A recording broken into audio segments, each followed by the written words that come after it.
Ça y est, j'ai passé le DEF B1 et franchement, je suis très soulagée.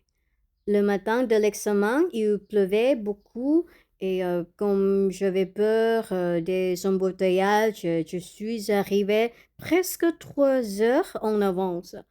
Donc, j'ai eu le temps de stresser tranquillement et de réviser encore un peu mes structures pour la production écrite.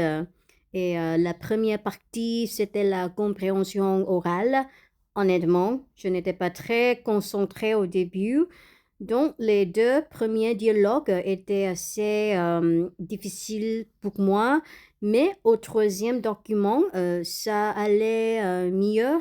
Mon cerveau s'est enfin réveillé. Voilà. Et ensuite, la compréhension écrite était plutôt correcte. Ce n'était pas trop facile, mais ce n'était pas horrible non plus.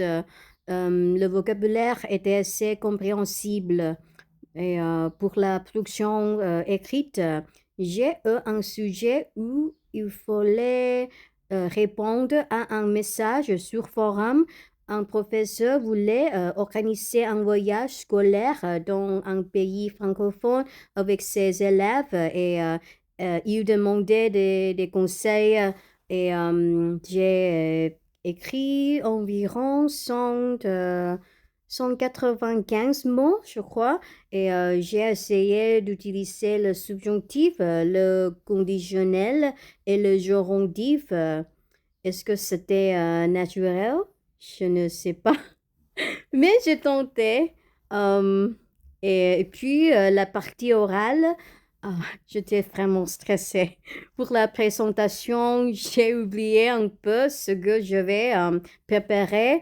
Donc, j'ai improvisé et j'ai parlé de mon travail, de mon apprentissage du français et même du latin que je vais étudier pendant mon congé maternité.